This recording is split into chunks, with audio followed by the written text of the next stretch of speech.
Welcome to the Art Against Mental Illness podcast. My name is Alex Lovelace and this is my podcast about the healing powers of art for artists, art lovers, the art curious and anyone with an interest in mental health and well-being. This is getting easier, making this podcast I mean. I'm not sure that means I'm making better or even vaguely decent podcasts. I'll leave that judgment up to you. But making this is easier than it was a couple of months ago when I started, which was done largely on a whim. I had to figure out how to do this mostly from scratch. I mean, I have some base requisites. Tech skills, ability to articulate myself, a bit of money, residing at a point in time when doing such things is not only possible, but fairly easy, and in a country with enough freedom and prosperity to allow me to do so. But even so, I found it somewhat challenging. Just figuring it all out was a bit of a brain bender. As I've stated before, I find reading and talking somewhat challenging, to the point that via this process I've discovered that I'm probably also dyslexic, to add to my growing list of neurological peculiarities. I find self-promotion particularly challenging, and thanks to my ever-assertive ADHD, the fact that I've managed to follow through to this point is something approaching a miracle. But here we are, assuming that there is a you out there. Maybe I'm talking to myself, nothing unusual there.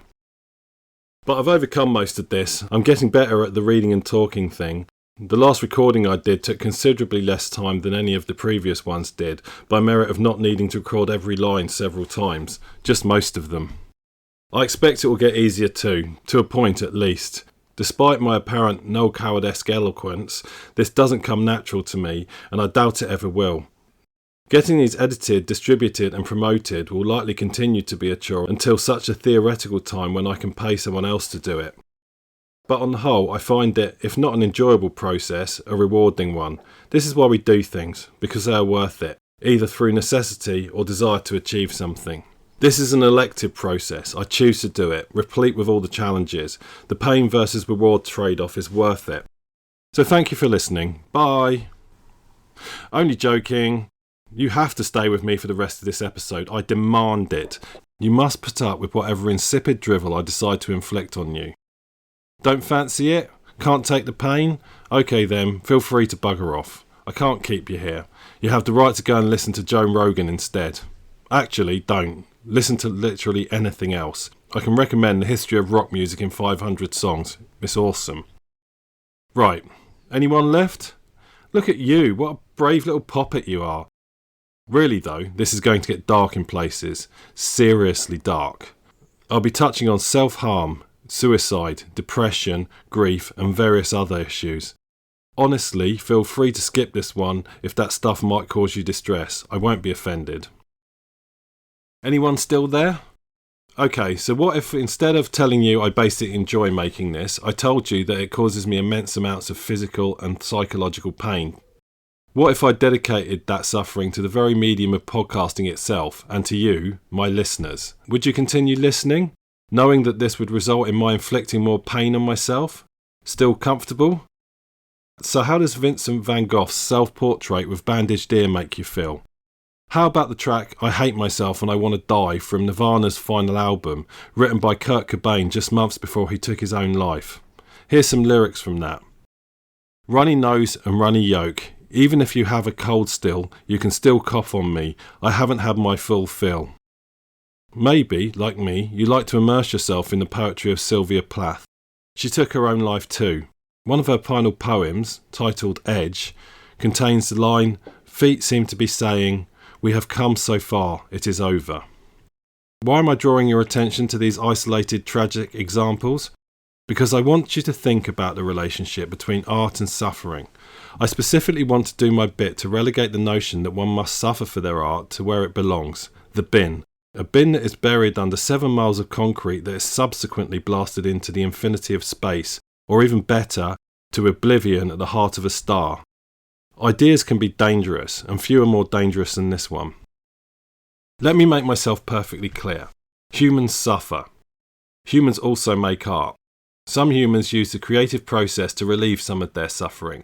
That is where the relationship ends, except for occasions such as stubbing your toe on a painting that you forgot to move. Art no more requires suffering than you require a pot of Ben & Jerry's in your freezer.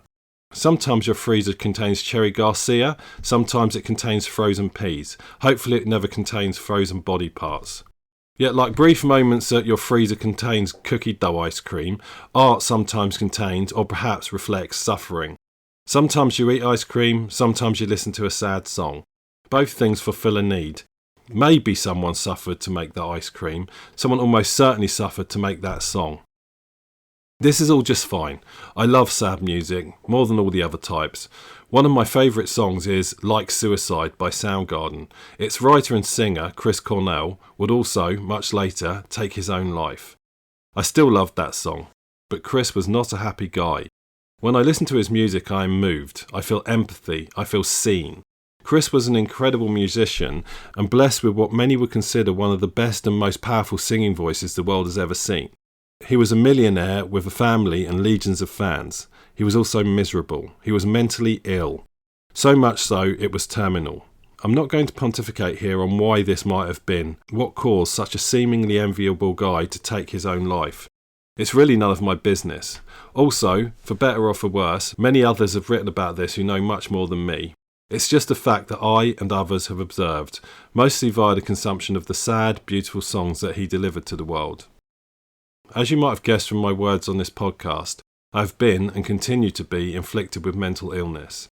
When I listen to Chris's songs, I hear his pain and I empathise. I feel the pain, but I also feel a pleasure of sorts. I feel relief. I feel identification. I feel lots of things, but what I don't feel is worse.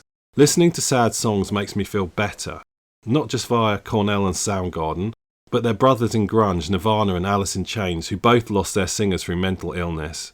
The early 90s was a golden age for musicians channeling their pain into their music, but you can still find plenty of it around today, from Kendrick Lamar's guilt-ridden confessionals to the furious bard of trans trap metal artist Backwash to pretty much the whole country music genre. Across the arts we see bearing of souls and the airing of suffering. You'd be forgiven to thinking that this was why the arts exists. There are plenty of legitimate reasons why suffering might be encoded in an artistic work. Processing grief, release of anger, unburdening of guilt, relief from trauma. But one thing binds all of these motivations together. They relate to things that have happened in the past, or perhaps are in the process of happening. These creators did not think to themselves, I need to get me some of that trauma so I can make me some good art. Whether an artist was destined to be an artist regardless of the infliction of trauma, or whether the trauma itself motivated the decision to take up an art form, the process is always, and I mean always, reactive. Art has been a refuge to me. I took it up again seriously 6 years ago as a means to process and treat trauma, which makes a frequent appearance in my work. As a teen, my art helped me escape a society that sought to bully and minimise me because, although I didn't realise it at the time, I was different. It's still a refuge, but now it is both a therapy and a podium for me to share my pain as well as my healing. I'm not motivated by a need to burden others with my trauma. I would produce art whether anyone saw it or not, but I put it out there in the hopes that it might benefit others in some way, much as some of the other creators here have benefited me. Making art does not cause me suffering. Not making art causes me suffering. More generally, this is how we, humans, process grief, sadness and trauma. We share. I find it hard to connect with people on an interpersonal level, despite my habitual brutal openness. So I share it in a way that feels comfortable and appropriate to me. There are many others like me. I'm speaking about grief, sadness and despair as if they're the only negative mental states that emerge via art. But this is a podcast about mental illness, and these emotional states are not mental illness. Sadness does not lead to depression, although sustained sadness can. Depression does not require or imply sadness. It's just as likely to be brought on by sustained stress or anxiety. Having suffered through frequent bouts of depression my whole life, it's a theme that pervades much of my work, whether it's explicit or not. I can see it. My depressions were rarely related to sadness or loss, but usually from burning out due to the constant need to mask my neurodiversity. So although depression played a role in these episodes, I now recognise them as being, in most cases, autistic burnout. Addiction is an illness that often manifests via art. Listen to Alice in Chains' album Dirt, The Downward Spiral by 9 Inch Nails, Amy Winehouse's Back to Black. Of the singers on those 3 albums, only Nine Inch Nails' Trent Reznor survives, and thank God he does. Whole swathes of Stephen King's work is about alcoholism and recovery, particularly The Shining. He's clean and sober now and writing so many books. But is it possible that consuming all of this sombre art actually causes, or at least contributes to negative states of mind? I would argue not. In the 1980s, perhaps well-meaning but ultimately malignant figures from the political right in the US took legal action against various heavy metal acts, alleging that they were responsible, perhaps consciously so, for the tragic acts of suicide and self-harm by several fans. One track identified as promoting suicide was Ozzy Osbourne's Suicide Solution. Had they spent more time listening than blindly judging, they might have noted that the track is actually a cautionary polemic about the perils of alcoholism. Note the opening lyrics. Wine is fine, but whiskey is quicker. Suicide is slow with liquor. Not a whole bunch of ambiguity there. All of those cases were rightly thrown out.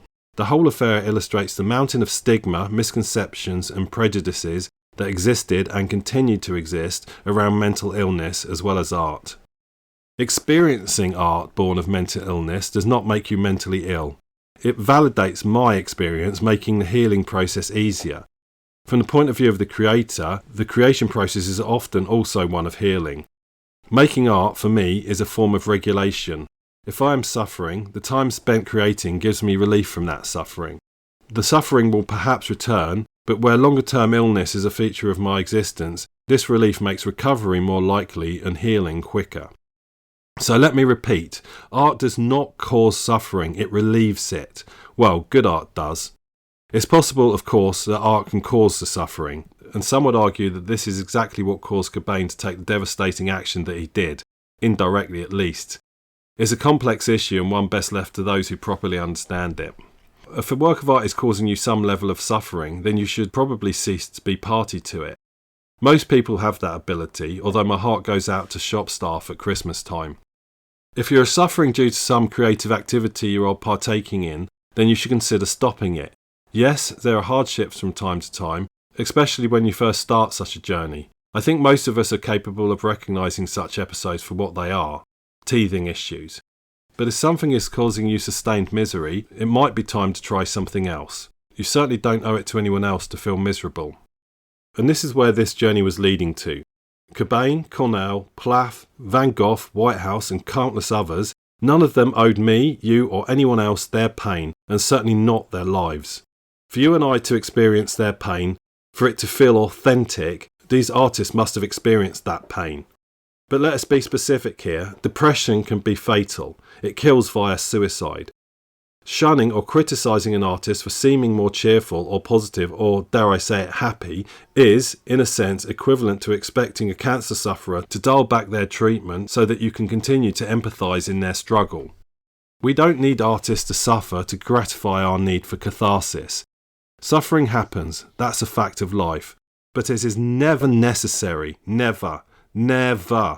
It is always wrong to wish or otherwise expect someone else to experience pain for our own gratification. These people were not martyrs to their art or their fans. They were humans experiencing intolerable levels of illness and misery. They used art, creativity, performance as a release and a relief. And we should be thankful and feel blessed that they did. But they didn't suffer because of their art, they suffered despite their art.